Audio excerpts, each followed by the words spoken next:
Bendito seja o reino do Pai, do Filho e do Espírito Santo. Amém. Hoje é um dia especial, um dia único. Hoje nós conhecemos um amor que ama até ao fim. Um amor que não fica pelo caminho. Um amor que não quebra. Um amor que não se desilude com os nossos comportamentos. Tantas vezes nem sequer cristãos mudamos completamente. Hoje nós testemunhamos um amor que vai até ao fim. Porque essa deveria de ser a natureza de todos os amores. Amores que começam e que não fenecem, que não murcham, que não perdem vitalidade. Amor que começa, isto é, amor que nasce e que de infante, bebê, criança, se torna um amor adolescente, depois um amor adulto. Olha para mim, não para os fiéis, para o teu metropolita, para o teu viver. Não porque eu gosto de ser bajulado, mas é uma distração que um padre não deve ter. Mesmo que caia o teto da igreja, os padres não se mexem. Está bem, filho? Está bem? Pronto. Dizia eu, mesmo que, amados irmãos e irmãs, estes amores do mundo que nós vemos, que vão desaparecendo pouco a pouco, se tornem um exemplo que está diante do nosso olhar todos os dias, não devemos de ter esse exemplo como fazendo parte da nossa agenda pessoal de compromissos. Judas amava nosso Senhor Jesus Cristo. Não tenho dúvida alguma. Mas Judas não tinha, entre aspas, a agenda de Cristo. Tinha uma agenda pessoal sua. Ou seja, Judas não estava como os outros apóstolos em harmonia, em sintonia com o propósito da vida de Cristo e que o Senhor, o próprio Cristo, ensinava a cada um dos apóstolos. Que Judas queria o quê? Queria um rei para Israel, um rei que tivesse poder para expulsar os romanos, tirá-los ali e que pusesse uma coroa na cabeça e viviam todos muito felizes. Esse rei que Judas pensava que era nosso Senhor Jesus Cristo. E porquê é que nós sabemos que Judas amava? Judas amava o próprio Cristo. Mas depois pensou dar uma ajudinha a Deus. E pensou, bem, se eu mandar Cristo para a prisão, ele não vai ficar na prisão, vai pedir a seu pai que envie miríades de anjos, vêm os anjos de Deus, destrói as portas da prisão, esbroam-se as paredes e morrem todos os soldados romanos em Israel e também os sumos sacerdotes e pronto. E nosso Senhor Jesus Cristo vai ser o nosso rei. Enganou-se. Cristo fica na prisão. O Senhor não sai da prisão. Porquê? Porque Ele é daqueles cujo amor vai até ao fim. Não muda consoante as circunstâncias que se iam gerando à sua volta. Como os nossos amores tantas vezes mudam, consoante as características que a nossa família tem hoje, consoante as circunstâncias políticas. Amanhã, se tenho emprego, já me zango com o meu marido. Se perco o emprego, zango com o meu marido, com a minha mulher. Já há desarmonia em casa porque faltam coisas materiais. Tantas vezes há desarmonia nas nossas vidas. Porquê? Porque perdemos Eu dou só este exemplo, não posso alargar muito, porque é noite alta. Quantas vezes nas nossas famílias nós começamos a ter desarmonia só porque o marido perdeu o emprego, já é mau. Mas se a mulher perde também, não há emprego em casa. E então começa o quê? Começa o amor a ser posto em causa. Começam os gritos, começam as raivas, começam os pequeninos ódios, que se transformam em grandes ódios. Começam a instalar-se os desentendimentos na família. E se o amor for daqueles amores como é o de Cristo, o que é que este homem e mulher que perderam o emprego devem fazer? Amar-se cada vez mais. Ficar mais unidos ainda, porque agora há problemas que não existiam antes e que têm que ser enfrentados pelos dois. E, não tendo casa, perdendo-a, se o desemprego durar muitos meses, ainda há, talvez um pai ou uma mãe, se os estiverem vivos, que os possam socorrer. Talvez um irmão ou uma irmã, se os pais já tiverem nascido para os céus, possa ter a caridade de os ajudar. Mas se o pai não ajudar, ou já tiver nascido para os céus, e se os irmãos tiverem morrido todos, ou se estiverem todos vivos, mas forem todos egoístas, egocêntricos, e não ajudarem ninguém, muito menos aquele irmão e aquela cunhada, ou aquela irmã e aquele cunhado, então que os dois, marido e mulher desempregados, enfrentem a rua da cidade, os dois com a mão estendida, os dois pedindo esmola, os dois apanhando chuva, os dois chorando juntos, os dois no amor até ao fim. Este é o exemplo do nosso Senhor Jesus Cristo. O Pai envia o seu Filho para encarnar no seio da Santíssima Virgem Maria. É o amor do Pai que chega à criação. Mas quem realiza esse amor do Pai é o Filho. Quem realiza esse amor do Pai é o Filho. E quem vivifica, quem dá a vida e a expressão, grandeza e visibilidade a esse amor realizado pelo Filho é o Espírito Santo. Hoje, amados irmãos, há dois momentos. O segundo, já expliquei, não volto a explicar, muito mais haveria para dizer, que tem a ver com o amor de Judas. Eu quero dizer é que há dois momentos de amor no Evangelho de hoje. Um é o amor do nosso Senhor Jesus Cristo, porque hoje o Senhor partilha o seu corpo e o seu sangue pela primeira vez, dando o seu corpo e o seu sangue aos apóstolos. Bem, é de nos perguntarmos se Cristo só vai morrer amanhã e só vai ressuscitar no sábado santo. Como é que o Senhor partilha um corpo que ainda não morreu, um corpo que ainda não ressuscitou? Nunca nenhum de vós se pôs essa questão. Temos que estar mais atentos, filhos. Isto é de perguntar, como é que isso é possível? Como é que é possível? Pois é possível porque na criação cosmicamente realizada, na criação do Pai, a morte, a prisão e depois a subida ao Gólgota e a morte do nosso Senhor Jesus Cristo e a descida ao Hades e a ressurreição acontecem agora, no tempo e no espaço cronológicos.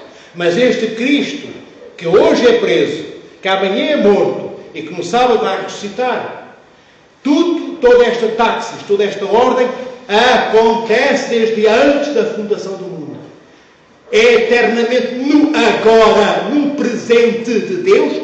Cristo é oferecido ao Pai desde antes de todos os tempos. Ele é a oferta permanente de si próprio ao Pai. Então, aquilo que vai acontecer para nós na cruz, amanhã e na prisão hoje, e na ressurreição no sábado, acontece em Deus desde que Deus é Deus, e Deus acontece desde sempre. Ou seja, esta oferta de Cristo no Calvário, que nós vemos hoje, que nós vamos ver amanhã, hoje serei preso, é uma oferta que está presente desde antes de todos os tempos existirem. Por isso, como o Senhor nosso Deus Salvador Jesus Cristo se oferece ao Pai desde sempre, Ele pode distribuir o seu corpo e o seu sangue aos apóstolos hoje. O Senhor é preso hoje, morto amanhã, é ressuscitado no sábado para nós, visivelmente neste cosmos, mas no Pai, no Filho, diante do Pai, do Filho e do Espírito Santo, o Verbo encarnado é o Filho que eternamente se oferece e se torna sacrifício no seio da vida criada da Santíssima Trindade. Não é novidade para a Trindade. O Pai e o Espírito Santo não ficam admirados porque o Filho agora vai para a cruz. O Senhor está na cruz. O Senhor está no ar. O Senhor ressuscita, vencendo a morte, diante do Pai e do Espírito Santo desde sempre. Antes de nós havermos sido criados, antes dos anjos haverem sido criados, e na criação cósmica não havia estrelas, nem cometas, nem na terra plantas, nem lá, não havia nada. Antes de tudo isso, o Filho já era oferta sacrificial. O Filho, o Verbo encarnado, nosso Senhor Jesus Cristo, já era a oferta, o sacrifício puro, entregue ao Pai. Por isso Ele pode, antes do espaço e do tempo e das horas, chegarem para Ele subir à cruz, ir ao Hades, morrendo e ressuscitando, Ele pode, ainda em vida diante dos apóstolos, doar o seu corpo e o seu sangue e dizer: tomai e comei, bebei todos dele, isto é o meu corpo, isto é o meu sangue, para a salvação dos apóstolos e de toda a criação. O Senhor pode, por isto. Bem, este é um ato de amor sublime. Outro ato de amor começa por ser um ato de amor, que é o de Judas. Porque é que eu digo, como disse há pouco, ele começa por ser um ato de amor? Porque ele é um dos 12 apóstolos. Ele tinha amor por Cristo. Só que não concordava com o propósito de Cristo. Não concordava com o que o Senhor ensinava. Ele não concordava que o Senhor era rei não deste mundo, ainda que para este mundo, mas não deste mundo. Ele queria um rei aqui e agora. Essa não era a agenda do nosso Senhor Jesus Cristo, nem do Pai, nem do Espírito Santo. Não era um rei terreno, era um rei, que é o que Cristo é eterno. E nessa eternidade real do rei, que é imortal do rei, que não é deste mundo, também acaba comportando este mundo e levando da sua finitude, porque todos nós morremos, todas as árvores caem para o lado um dia, todos os rios secam e outros nascem, é verdade. Mas tudo isso é comportado nesta elevação de toda a criação, das coisas que ela tem, como eu disse, as árvores secam, os rios secam, as árvores tombam e nós morremos. Tudo isto deixará de ser assim, nesta elevação de amor de toda a criação, posta no amor de Deus Pai, do Filho e do Espírito Santo. Nós somos chamados, por isso, irmãos e irmãs, a vivermos este amor até ao fim. Um amor que vai até ao fim. Um amor que não fica pelo caminho. Um amor que não emagrece, ainda que só pele cubra o osso. É um amor que vai, nem que seja arrastando-se, ele vai até ao fim do seu propósito. O propósito do amor de Cristo era morrer por nós. E o Senhor foi até lá, ao topo da montanha. E em cima da montanha, ou do monte do Gólgota, ainda foi plantada uma cruz.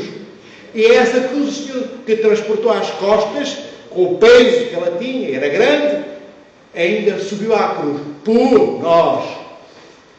Amou-nos até ao encontro dele com a morte. Não adiou a morte. Não fugiu da morte. Nós, os que estamos vivos, se ouvirmos falar que vamos morrer, e que não seja de um cancro, que não seja de uma doença, estamos vivos, estamos bem. Mas se soubermos que alguém nos quer matar, nós fugimos. Ou para nos matarem têm que nos agarrar, capturar, nos fazer cativos, nos prender e agrilhoar, e só se nós não conseguimos escapar é que morreremos. Logo, têm que nos tirar a vida. Cristo não. Ninguém teve que lhe tirar a vida. O Senhor negou esse privilégio. Porque se esse privilégio fosse concedido, seria sinal que o amor de Cristo era um amor pequeno.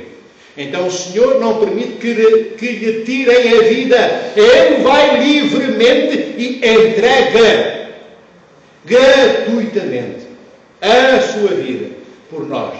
Porque o amor de Cristo é um amor que vai até ao fim, que ama até esgotar toda a potência, que tem toda a energia, esgotar tudo. Quando a vida humana, da natureza humana de Cristo se esgotou, ele atingiu o ápice. O ápice quer dizer o quê? O ponto mais alto do que um amor posto, plantado na natureza humana, poderia atingir. Mas depois o Senhor morre. E na morte ele não fica parado. Cristo trabalha durante a morte. O Senhor, durante aqueles 3 dias em que está morto, ele trabalha, ele vai ao Hades, ele anuncia, seu Pai, a boa nova, ele anuncia o Evangelho aos mortos e traz todos aqueles entre os mortos que encontram nele o seu Salvador. Começa por estender a mão a Adão e Eva e depois a todos aqueles justos e justas que o aceitaram como Salvador. E depois a morte explode em frangalhos, porque a morte não consegue suportar o tamanho da beleza da vida que decorre do amor, deste amor que não tem fim, que a morte não parou. A natureza humana amou até à morte o máximo que podia. E depois da ressurreição, é já a natureza humana, o corpo glorioso, porque Cristo não é fantasma, tem corpo biológico e físico depois da ressurreição. Então, depois é retomado esse amor, também na fisicalidade biológica e na corporeidade do nosso Senhor Jesus Cristo, juntamente com aquilo que é dado a esse corpo que é o Espírito Santo, que transforma o corpo ressuscitado num corpo glorioso. E o corpo glorioso, cheio do Espírito Santo, mas completamente matéria criada e não fantasmagórica, ama de novo e ama até ao fim. E agora em Deus, como não há fim para nada, porque Ele é infinitamente pleno, e a infinitude nele é plena também, não há nada que tenha fim em Deus. Então, este amor é mesmo um amor. O que hoje nós presenciamos de Cristo Nosso Senhor, que não tem fim. Que seja o nosso modelo. Não queiramos menos do que tudo. Não de bens materiais. Não queiramos menos do que tudo o que é propósito nosso para nos tornarmos cada vez uma imagem mais cristalina de Cristo e mais o que Ele é. Isto é, mais semelhantes a Ele. Então procuremos amar até ao fim. Se amássemos até ao fim, não haveria divórcio, não haveria filhos queixosos porque os pais nunca lhes deram um beijo, um abraço, que nunca os escutaram nos seus problemas, ou filhas. Nunca haveria roubos nem assassinatos. Como é que eu posso roubar um irmão que eu amo? Como é que eu posso matar a minha própria vida? Porque o irmão que está diante de mim reflete a beleza, a minha própria beleza. E eu, a beleza do meu irmão, quando ele me olha, como é que eu posso matar um irmão se ele é o espelho cristalino da beleza de Deus posta nele que eu contemplo com amor? Que o Senhor vos proteja, vos abençoe e vos ilumine e vos dê força para amanhã ser a continuidade nos passos dados nestas 24 horas que faltam para estarmos aqui a amar durante este tempo e depois também no enterro do Senhor, para sermos enterrados com Cristo e sairmos do túmulo com Cristo, ressuscitados no sábado santo. Que o Senhor vos proteja. Obrigado pelo carinho em ouvir-se as minhas palavras, que não tenho interesse em falar e tenho todo o interesse em que os possais ouvir, porque são da igreja, quero eu que sejam sempre da igreja e não minhas. Eu sou só uma torneira que se abre para sair a água que sai da torneira. Essa água é a tradição da igreja. Entendem? Um beijinho para todos vós. Que o Senhor os proteja e guarde e vos abençoe. E vos cure de todos os males físicos e espirituais também.